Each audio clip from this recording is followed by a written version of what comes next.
구독자의 취향에 따라 재생 속도를 변경하면 더 유용하게 동영상을 시청할 수 있습니다. 이 영상은 성경을 매일 한 장씩 읽는 효과가 있고 궁금한 부분을 해소할 수 있으며 맥락을 이해하는 데 도움이 될 것입니다. 출애굽기 12장. 출애굽기 12장의 키워드와 그 의미는 다음과 같다. 6월절, 재정심판 가운데 보호의 길이 제도화됨을 뜻한다. 대속의 표적, 어린 양의 피가 생명을 대신하는 표적으로 주어짐을 의미한다. 구별의 실행, 말씀에 대한 순종 여부에 따라 생사가 갈림을 나타낸다. 기억의 규례, 구속 사건이 세대 간에 지속적으로 기념되도록 명령됨을 보여준다. 대표 성경 구절은 12장 13절이다. 그 피가 너희가 거하는 집 위에 있어 너희를 위해 표가 되게 할지니라. 내가 그 피를 볼 때에 너희를 넘어가리니 내가 이집트 땅을 칠 때에 그 재앙이 너희 위에 임하여 너희를 멸하지 아니하리라. 출애굽기 12장의 맥락은 다음과 같다. 6월절 어린 양의 규례. 주께서 이집트 땅에서 모세와 아론에게 말씀하여 이르시되 이 달이 너희에게 달들의 시작이 될지니 곧 그것이 한 해의 첫 달이 될지니라. 너희는 이스라엘 온 회중에게 말하여 이르라. 이달 10일에 그들은 자기 조상들의 집에 따라 자기들을 위해 각 사람이 어린 양을 취하되 한 집에 어린 양 한 마리를 취할지니라. 그 어린 양에 대하여 집안 사람이 너무 적으면 그와 그의 집의 이웃이 혼들의 수에 따라 그것을 취하되 각 사람이 자기가 먹는 양에 따라 그 어린 양에 대하여 계산할지니라. 너희의 어린 양은 흠이 없고 1년 된 수컷으로 하라. 너희는 양이나 염소 중에서 그것을 취하고 같은 달 14일까지 그것을 간직하였다가 저녁 때에 이스라엘 회중의 전체 집회에서 그것을 잡으라. 그들은 피를 취하여 그것을 먹을 집의 양옆 기둥과 위에 문기둥에 뿌리고 그 밤에 그 고기를 먹되 불에 구워 누룩 없는 빵과 쓴 채소와 함께 그것을 먹을지니라. 그것을 날로 먹거나 물에 삶지 말고 그것의 머리와 다리와 내장을 불에 구우라. 너희는 아침까지 그것 중에서 아무것도 남겨두지 말며 그것 중에서 아침까지 남은 것은 불로 태울지니라. 너희는 그것을 이렇게 먹을지니 곧 허리에 띠를 띠고 발에 신을 신고 손에 지팡이를 잡고 급히 그것을 먹을지니라. 그것은 주의 유월절이니라. 내가 이 밤에 이집트 땅을 두루 지나가며 사람이나 짐승을 막론하고 이집트 땅에 처음 난 것을 다 치고 또 이집트의 모든 신에게 심판을 집행하리라. 나는 주니라. 그 피가 너희가 거하는 집 위에 있어 너희를 위해 표가 되게 할지니라. 내가 그 피를 볼 때에 너희를 넘어가리니 내가 이집트 땅을 칠 때에 그 재앙이 너희 위에 임하여 너희를 멸하지 아니하리라. 하나님은 이 달을 달의 시작으로 삼으라 명하시고 흠없는 어린 양을 각 가정이 취하여 잡고 그 피를 문설주와 인방에 바르라 하신다. 그 밤에 고기를 불에 구워 무교병과 쓴 나물과 함께 급히 먹으라 하신다. 피는 표적이 되어 재앙이 넘어가게 된다. 대속의 표적에 대하여 고찰해 보자. 심판은 전면적이지만 피가 있는 집은 보호된다. 이는 혈통이 아니라 표적에 대한 순종이 기준임을 보여준다. 어린 양의 생명은 장자를 대신하는 대속의 모형으로 제시된다. 구속은 값없이 이루어지지 않는다. 생명이 생명을 대신한다. 무교절의 제정과 기념 명령.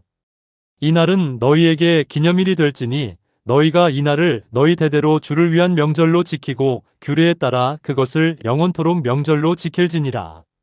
너희는 이래 동안 누룩 없는 빵을 먹을 것이요. 첫째 날에 너희 집에서 누룩을 제거할지니 누구든지 첫째 날부터 일곱째 날까지 누룩 있는 빵을 먹는 호는 이스라엘에서 끊어지리라. 첫째 날에 거룩한 집회가 있으며 일곱째 날에도 너희에게 거룩한 집회가 있으리니 이 두 날에는 각 사람이 먹는 일 외에 아무 일도 하지 말고 너희 중에서 오직 그 일만 할지니라. 너희는 무교절을 지킬지니 이는 바로 이날에 내가 너희 군대를 이집트 땅에서 데리고 나왔기 때문이니라. 그러므로 너희가 대대로 이날을 지키되 규례에 따라 영원토록 지킬지니라. 첫째 달 곧 그 달 14일 저녁부터 그 달 21일 저녁까지 너희는 누룩 없는 빵을 먹을 것이요. 이래 동안 너희 집에 누룩이 있지 않게 하라. 누구든지 누룩 있는 것을 먹는 호는 타국인이든지 이 땅에서 태어난 자든지 이스라엘 회중에게서 끊어지리니. 너희는 누룩을 넣은 것은 아무것도 먹지 말고 너희 모든 거처에서 누룩 없는 빵을 먹을지니라 하시니라. 이날을 기념하여 영원한 규례로 지키라 명하신다. 누룩을 제거하고 7일 동안 무교병을 먹게 하신다. 첫날과 일곱째 날은 성회로 모인다. 기억의 제도화에 대하여 고찰해보자. 구속 사건은 일회적 체험으로 끝나지 않는다. 절기로 제정되어 공동체의 정체성을 형성한다. 누룩의 제거는 이전 삶의 잔재를 청산하는 상징이다. 구속은 과거와의 단절을 포함한다. 장자의 죽음과 애굽의 통곡. 20일. 그때에 모세가 이스라엘의 모든 장로들을 불러 그들에게 이르되 너희는 나가서 너희 가족에 따라 어린 양을 취하여 그 유월절 어린 양을 죽이고 우슬초 한 묶음을 가져다가 대야에 담은 피에 그것을 적셔서 대야에 있는 피를 문이 인방과 양옆 기둥에 뿌리고 아침까지 너희 중 한 사람도 자기 집 문 밖에 나가지 말지니라. 주께서 두루 지나가시며 이집트 사람들을 치실 때에 문이 인방과 양옆 기둥의 피를 보시면 주께서 그 문을 넘어가시고 파멸시키는 자가 너희 집에 들어가 너희를 치지 못하게 하시리라. 너희는 이것을 너와 내 아들들에게 규례로 삼아 영원토록 지킬 것이요. 이후에 주께서 약속하신 대로 그분께서 너희에게 주실 땅에 너희가 들어갈 때에 이 예식을 지킬 것이니라. 이후에 너희 자녀들이 너희에게 이르기를 이 예식이 무엇을 뜻하나이까 하면 너희는 이르기를 그것은 주의 유월절 희생물이니라. 그분께서 이집트 사람들을 치실 때에 이집트에 있던 이스라엘 자손의 집을 넘어가사 우리의 집을 건져주셨느니라 하라 하매 백성이 머리 숙여 경배하니라. 이스라엘 자손이 물러가서 그대로 행하되 주께서 모세와 아론에게 명령하신 대로 행하니라. 한밤중에 주께서 이집트 땅에 처음 난 것, 즉 왕좌에 앉은 파라오의 처음 난 자로부터 옥에 갇힌 자의 처음 난 자까지 다 치시고 또 가축의 처음 난 것을 다 치심에 그 밤에 파라오와 그의 모든 신하들과 온 이집트 사람들이 일어나고 이집트에 큰 부르짖음이 있었으니 이는 그곳에서 사람이 죽지 않은 집이 하나도 없었기 때문이더라. 밤중에 여호와께서 애굽의 모든 장자를 치신다. 왕위 계승자에서 옥에 갇힌 자의 장자까지 죽는다. 애굽 온 땅에 큰 부르짖음이 있다. 피가 있는 집은 보호된다. 심판과 구별의 절정에 대하여 고찰해보자. 동일한 밤이 어떤 집에는 죽음이 되고 어떤 집에는 보호가 된다. 기준은 어린 양의 피이다. 이는 심판이 무차별이 아니라 표적에 따른 구별임을 드러낸다. 언약적 경계가 최종적으로 확정된다. 출애굽의 실행과 급박한 출발. 밤에 파라오가 모세와 아론을 불러 이르되 너희와 이스라엘 자손은 일어나 내 백성 가운데서 떠나며 너희가 말한 대로 가서 주를 섬기고 너희가 말한 대로 너희 양떼와 소떼도 가져가며 또 나를 축복하라 하고 이집트 사람들은 말하기를 우리가 다 죽은 자가 되었도다 하며 백성을 재촉하여 그 땅에서 급히 내보내려 하였으므로 백성이 반죽을 발효시키기도 전에 반죽과 반죽 그릇을 가져다가 옷에 묶어 어깨에 매니라. 이스라엘 자손이 모세의 말대로 행하여 이집트 사람들에게서 은 보석과 금 보석과 의복을 빌리매 주께서 이집트 사람들의 눈앞에서 백성에게 은총을 베푸사 그들이 요구하는 것들을 그들이 빌려주게 하셨으므로 그들이 이집트 사람들을 노력하였더라. 이스라엘 자손이 라암셋에서 떠나 숫곳에 이르렀는데 아이들 외에 걷는 남자가 약 60만 명이었으며 섞인 무리와 양떼와 소떼와 심이 많은 가축도 그들과 함께 나왔더라. 그들이 이집트에서 가지고 나온 반죽으로 누룩 없는 납작한 빵을 구웠으니 이는 그것이 발효되지 아니하였기 때문이더라. 그들이 이집트에서 쫓겨났으므로 지체할 수 없었으며 또한 자기들을 위해 아무 양식도 예비하지 못하였더라. 이제 이집트에 거하던 이스라엘 자손의 머무는 기간은 430년이었더라. 430년이 끝나는 바로 그날에 주의 모든 군대가 이집트 땅에서 나왔은즉 그것은 그들을 이집트 땅에서 데리고 나오신 주를 위해 많이 지킬 밤이니라. 이 밤은 온 이스라엘 자손이 그들의 대대로 지킬 주의 그 밤이니라. 바로는 밤중에 모세와 아론을 불러 백성을 보내라 명한다. 이스라엘은 반죽이 발효되기 전 급히 떠난다. 애굽 사람들은 재촉하며 은금 패물을 준다. 430년 만에 여호와의 군대가 애굽 땅에서 나온다. 구속의 실행에 대하여 고찰해보자. 선언되었던 말씀이 역사 속에서 실현된다. 노예 공동체는 군대라 불리며 질서 있게 떠난다.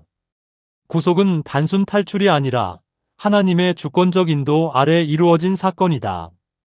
긴 세월의 약속이 성취된다. 유월절 규례의 재확인. 주께서 모세와 아론에게 이르시되 유월절 어린 양에 관한 규례는 이러하니라. 타국인은 그것을 먹지 못할 것이나 각 사람이 돈으로 산 종은 내가 할례를 행한 뒤에 먹을 것이며 외국인과 품꾼은 그것을 먹지 못하리라. 한 집에서 그것을 먹되 너는 그 고기를 조금이라도 집 밖으로 가지고 나가지 말고 너희는 그 뼈를 꺾지 말지니라. 이스라엘 온 회중이 그것을 지킬지니라. 타국인이 너와 함께 머물며 주께 유월절을 지키려 하거든 그에게 속한 모든 남자가 할례를 받은 뒤에야 비로소 그가 가까이 와서 그것을 지킬지니라. 그는 이 땅에서 태어난 자같이 될지니 할례 받지 않은 자는 그것을 먹지 못하리라. 집에서 태어난 자에게나 너희 가운데 머무는 타국인에게나 한 법을 적용할지니라 하셨으므로 온 이스라엘 자손이 이같이 행하되 주께서 모세와 아론에게 명령하신 대로 그들이 행하였더라. 바로 그날 주께서 이스라엘 자손을 그들의 군대대로 이집트 땅에서 데리고 나오셨더라. 타국인은 먹지 못하되 할례를 받은 자는 참여할 수 있다. 어린 양의 뼈를 꺾지 말라 명하신다.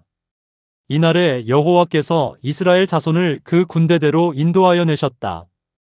언약 공동체의 경계에 대하여 고찰해보자. 참여는 혈통이 아니라 언약 표징을 기준으로 한다. 구속의 식탁은 무질서하게 열리지 않는다. 또한 뼈를 꺾지 말라는 명령은 희생의 온전성을 강조한다. 구속은 흠없는 희생을 전제로 한다. 12장의 시대적 배경 및 사회적 상황에 대하여 살펴보자. 장자는 가문의 미래와 상속의 중심이었다. 장자의 죽음은 사회 구조를 무너뜨리는 사건이었다. 동시에 대규모 노예 집단이 조직적으로 떠나는 것은 국가 경제에 중대한 타격이었다. 애굽은 심판과 인구 손실, 경제적 공백을 동시에 경험한다.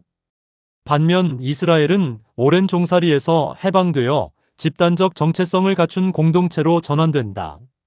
12장의 구속사적 관점을 살펴보자. 출애굽기 12장은 구속사의 핵심장이다. 어린 양의 피는 대속의 표적으로 제시되며 이는 훗날 완전한 희생을 예표하는 모형으로 이해된다. 심판이 임하는 동일한 밤에 보호가 시행된다. 이는 공의와 자비가 동시에 드러나는 구조이다. 또한 유월절은 기억의 절기로 제정되어 세대를 넘어 전승된다. 구속은 단지 과거 사건이 아니라 현재적 정체성을 형성하는 근원이다. 이 사건을 기점으로 이스라엘은 새로운 달력을 갖고 새로운 시작을 맞는다. 12장에서 가질 수 있는 질문은 어떤 것이 있을까? 왜 피가 표적이 되는가? 심판을 면하게 하는 기준으로 대속의 의미를 드러내기 위함이다. 왜 누룩을 제거하는가? 이전 삶의 잔재를 끊고 새로운 출발을 상징하기 위함이다. 왜 참여 조건에 할례가 요구되는가? 언약 공동체의 경계를 분명히 하기 위함이다.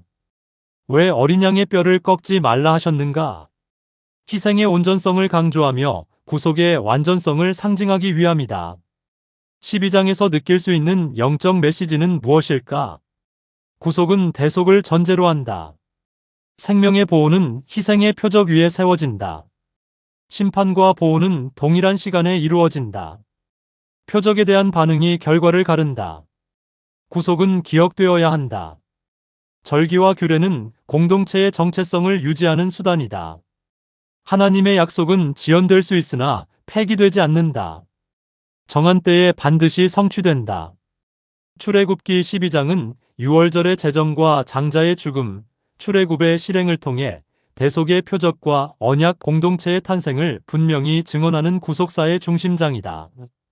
아멘. 주 예수여 속히 오시옵소서. 더 널리 알리기 위하여 구독, 좋아요를 부탁드립니다.